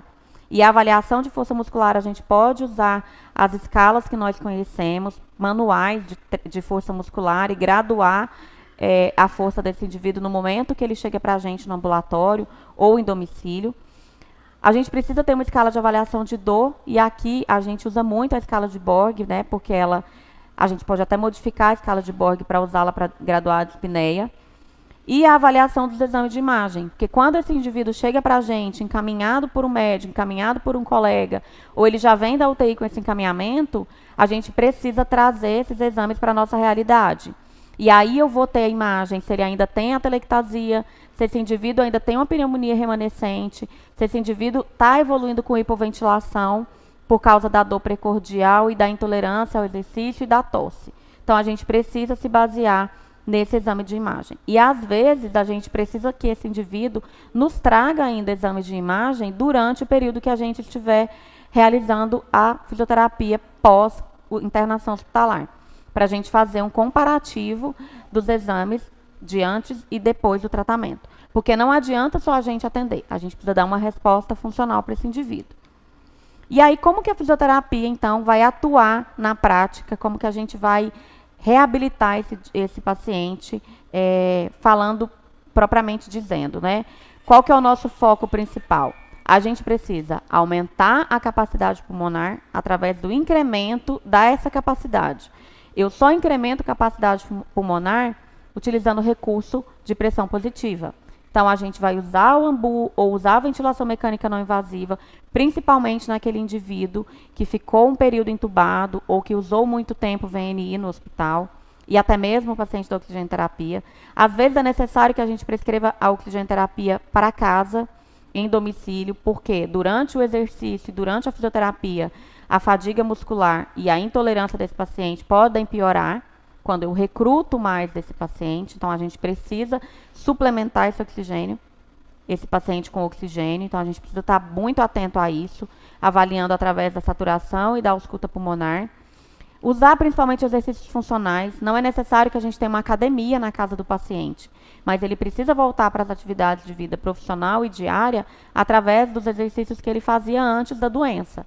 Então, é o sentar, levantar, é a deambulação, é colocar esse indivíduo para correr, é colocar esse indivíduo para fazer exercício aeróbico e exercício com carga, porque a gente tem que ter ganho, né, de força muscular para esse paciente.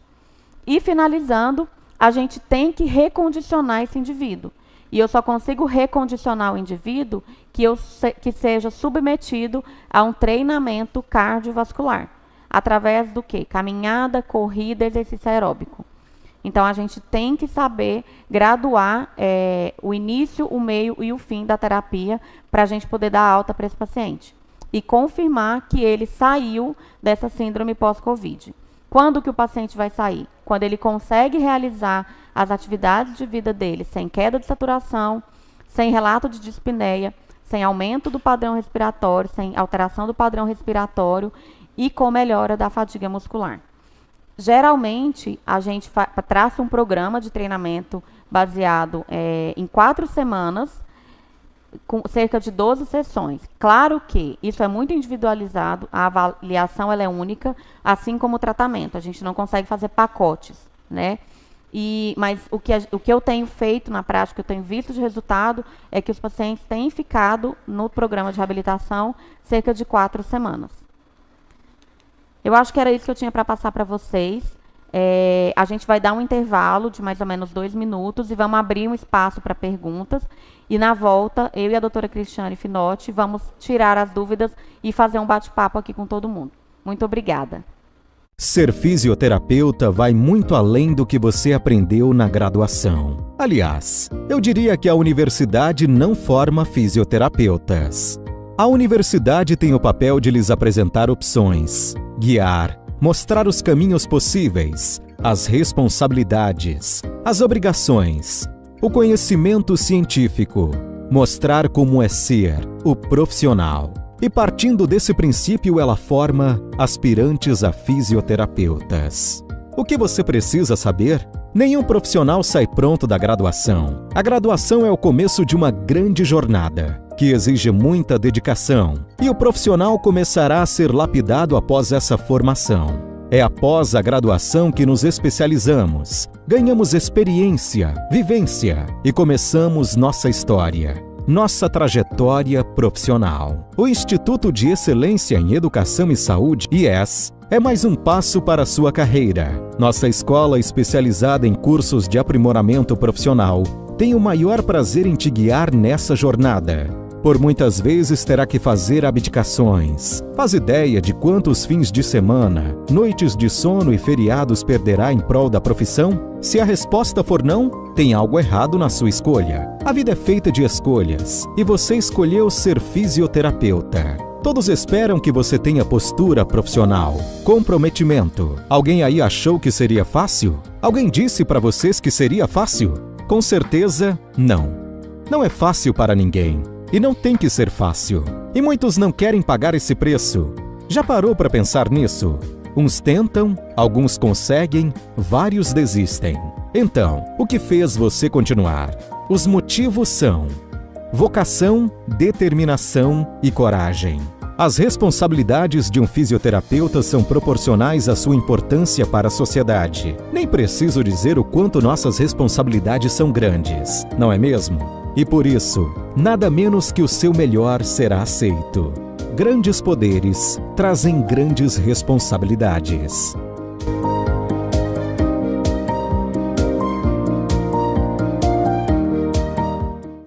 Ser fisioterapeuta vai muito além. O Instituto de Excelência em Educação. Pessoal, só voltando agora, a gente vai responder algumas perguntas, né, que tiveram no chat, inclusive. E está aqui comigo agora a doutora Cristiane Finotti, fisioterapeuta do Hospital Geral de Palmas. E a gente vai fazer um bate-papo e acho que vamos conseguir responder todas as dúvidas. Boa noite. Boa noite. Parabenizar quem tinha dúvida a respeito da fisiopatologia do Covid. Que bom. Uma das coisas que eu queria te perguntar, já que você trabalha na UTI e agora na reabilitação pós-Covid, a fisioterapia intensiva, a gente pensa muito naquele momento de salvar vidas, naquela parte emergencial, foco na troca, na ventilação e tal. E muitas vezes, na maioria das vezes, a gente perde a evolução do paciente. Sim. Né? Então, eu acho muito interessante o que você está fazendo, que você atende tanto esse tipo de paciente na UTI, como no pós-Covid, né? Paciente com Covid na UTI e lá fora para ele ser reabilitado. Então, uma das coisas que eu queria te perguntar, para a gente deixar bem elucidado aqui, é o que quando o meu paciente está lá na UTI, qual é o foco maior que eu tenho que ter, pensando que ele vai sair dali e vai precisar de uma reabilitação, né, que é o que você também está realizando aqui em Palmas. O que eu não posso perder o meu olhar em relação a esse tipo de paciente, pensando no mínimo de sequela possível, né, entregar esse paciente com a melhor qualidade de vida lá na frente, quais são as situações que eu tenho que mais me ater e não posso desviar o foco para eu deixar esse paciente o mínimo sequelado possível na minha assistência pós-hospital, pós-Covid. Então, Cristiane, eu vou falar de 3 fases da doença, assim, dos 3 pacientes que a gente mais pegou no hospital, né? Todo mundo, tanto vocês lá no Hospital Geral, quanto a gente nas unidades particulares. O paciente que fica conosco, que não necessita de suporte ventilatório não invasivo e invasivo, eu acho que o principal objetivo do fisioterapeuta é manter esse paciente funcional. Então, a recomendação da Sobrafire, da grande maioria dos trabalhos que eu consegui até agora ler, é que a gente pode realizar atividades com até 3 METs de carga, né, de condicionamento para esse paciente. Então, o que seriam 3 METs? Tirar o paciente do leito e sentar na poltrona. O sentar e levantar já atinge essa capacidade de gasto. Porque o paciente, geralmente, ele vai estar suplementado com oxigênio. O paciente lá da ventilação mecânica invasiva, a gente tem que focar principalmente na mobilização precoce. O que é mobilização precoce? Uma vez que eu tenho meu paciente estável, mesmo que com droga vasoativa, mas que ele tolere o posicionamento mais sentado, o decúbito lateral, tanto direito quanto esquerdo, e é o paciente que a gente vai fazer a posição prona também, a gente precisa focar nisso. Porque daí eu pego esse paciente na fase pós-internação mais ativo, né, mais funcional, com menos sequelas. E é igual você falou, uma coisa muito importante. O principal foco no período inflamatório da doença, que os nossos pacientes tiveram aí cerca de 15 dias de ventilação mecânica controlada pesada, com bloqueador neuromuscular, é a perda funcional, assim. A gente tem que focar no pulmão, sabendo que ele vai ter perda. E o que eu faço para minimizar a perda? Posição. Então, eu consigo simular a marcha desse paciente na cama, no leito. Eu consigo manter esse paciente com descarga de peso lateral no leito. Eu consigo manter esse paciente numa posição mais sentada no leito. E isso vai nos ajudar na fase pós-internação. Essa fase pós-internação, no caso dos pacientes, tanto os que não precisaram de UTI, quanto aqueles que, obviamente, ficaram muito tempo em ventilação mecânica, o bloqueador neuromuscular, a gente sabe que vai ter uma sequela maior. Qual é o perfil do paciente que você atende no pós-Covid? Qual que é o perfil? Quem que te procura? Qual que é o perfil do paciente que eu preciso fazer fisioterapia? A principal queixa, falta de ar. Mesmo saindo da UTI ou do hospital, eu tive paciente que não chegou a internar, ficou isolado em casa, mas evoluiu com intolerância ao exercício, pela falta de ar. Sem ter internação? Sem ter ido para o hospital.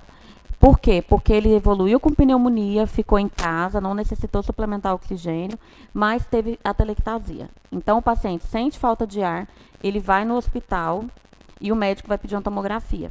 E nessa tomografia ele vai ter lá cerca de 10% de acometimento, 15% de acometimento. Se ainda existe essa lesão pós-Covid, pós o período lá de 15 a 21 dias, ele precisa da fisioterapia respiratória. Ele vai para o ambulatório, ele vai lá na clínica, ou eu vou em domicílio, e a gente vai fazer um treino de expansão pulmonar com pressão positiva, porque isso é um sinal de atelectasia. Você leva a pressão positiva? Eu levo. Eu tenho um aparelho de pressão positiva e eu tenho um ambu. Então, e eu uso muito ambu. Às vezes as pessoas ficam assim, mas o que eu vou fazer? Padrão respiratório? Não vai adiantar. Porque a gente não vai conseguir gerar uma pressão para expandir aquele alvéolo que está atelectasiado. E é muito evidente na tomografia. A gente vê as faixas de atelectasia, está descrito no laudo. Você ausculta o paciente, a ausculta é muito diminuída, tem estertor crepitante de remanescente. Então, é um padrão seguinte, queixa, a falta de ar é imprescindível desse paciente menos grave. O paciente mais grave é a dor muscular, dor principalmente na panturrilha e no quadríceps, e a intolerância ao exercício. E aí o treino vai envolver tanto a fisioterapia respiratória, que a gente vai usar a pressão positiva, e o fortalecimento muscular, e fortalecimento de core. E aí, o que você faz, Virgínia? Eu sou adepta de exercício, né? Então, eu faço o que eu treino. Eu faço agachamento, a gente treina deambulação, treina marcha estacionária, treina corrida, treina polichinelo. E você já explica para o paciente como é que será essa evolução. Exatamente. Né? Geralmente, são 4 semanas, né? E a primeira semana, o foco principal é no aumento dessa capacidade pulmonar, treinar o fortalecimento pulmonar, né? A abertura alveolar. Endurance, né? Endurance, exatamente. Tolerância mesmo. E as outras 2 semanas é o treino cardiovascular. E manter esse pulmão. Eu tive paciente que eu dei alta com 4 semanas e voltou, porque aí ele evoluiu ainda com dispneia. A ausculta era limpa, o paciente refez uma tomografia 25 dias pós-doença e estava lá ainda. Lesão de cerca de 20%. Você já teve algum paciente que precisou, que você observou, formação de trombo? Igual você falou, panturrilha, dor, assim, no caso a gente está falando da atelectasia e tal, você teve algum paciente que precisou fazer alguma assistência fisioterapêutica ou parar de fazer porque ele estava desenvolvendo alguma trombose? Não. Dos pacientes internados, não. Eu não tive nenhum paciente que evoluiu com trombose e nem dos pacientes pós-internação. Eu tive uma paciente no hospital, nem TEP. Tive uma paciente que fez uma vasculite no polegar, que ela evoluiu com uma dor tremenda na região lateral do braço, região do rádio, cotovelo, e aí foi tratada com anticoagulante, foi de alta, melhorada, assim, porque ela ficou internada cerca de 20 dias. Essa foi a única paciente, mas trombose não, só. Uma senhora, né, de 80 e poucos anos, então a gente acha que... histórico. Exatamente. Então é isso, assim, o foco principal é reabilitou o pulmão, vamos reabilitar o treino, porque o paciente precisa voltar à atividade.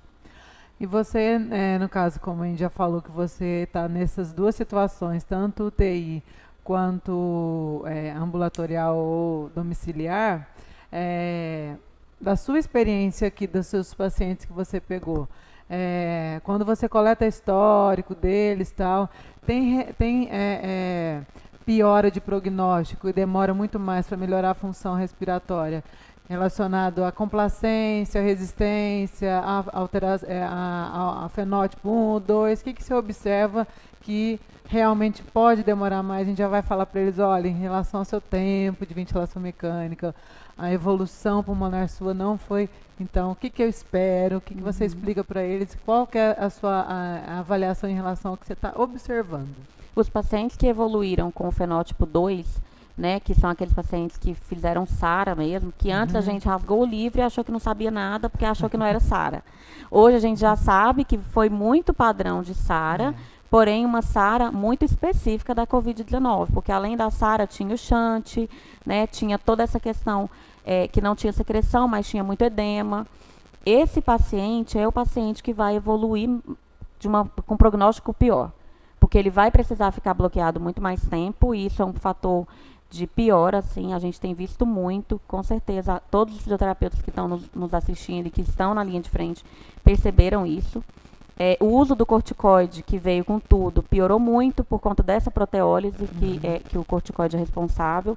Então, esse paciente do fenótipo 2, que é o paciente high, que vai pronar, que vai usar altos parâmetros da ventilação, que vai ter alteração de complacência importante, aumento de resistência, ele, quando sai da UTI, ele necessário que mantenha o tratamento de recondicionamento, porque a tendência, pela fraqueza muscular, ele vai fazer um volume minuto mais baixo. E a tendência é atelectasiar, né? E a doença, ela é sistêmica, ela envolveu todo o organismo. Então, a perda muscular, ela é tanto pelo tratamento, quanto pela doença.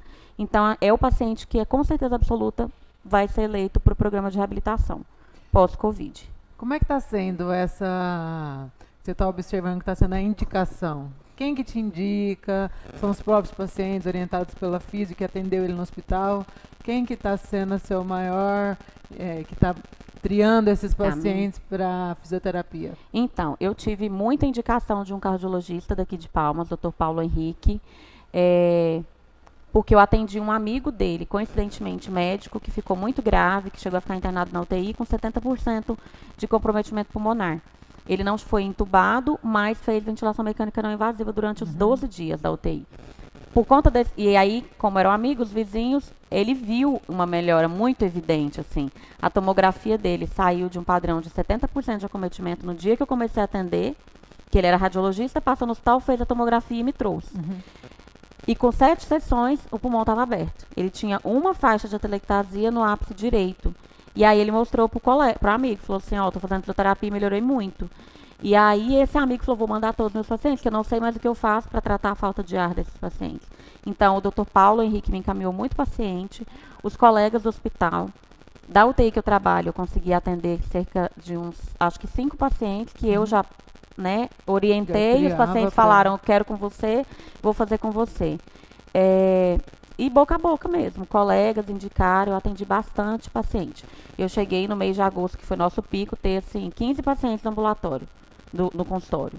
Então, tive vários pacientes médicos, profissionais da saúde, pessoas que ficaram com sequela mesmo sem ter ficado tão grave e foram fazer fisioterapia. E falaram, nossa, eu não sabia que a fisioterapia era tão bom e não sabia o que era fisioterapia.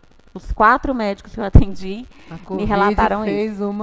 Uma reviravolta na área da saúde. Né? Então, foi muito bacana, assim, a receptividade, né, como que eu devolvi esses pacientes, mas todos eles evoluíram com uma perda de capacidade funcional importante. E o que você orienta pra gente, assim, para as pessoas que estão assistindo a gente, para orientar pessoas que às vezes não vão ter condição, ou não têm o conhecimento, ou muitas vezes acha que não precisa e acha que é assim mesmo, sobe uma escada e já está cansado e tal. O que você orienta essas pessoas que muitas vezes apresentam, né, sequelas e que não sabem como melhorar? Sim.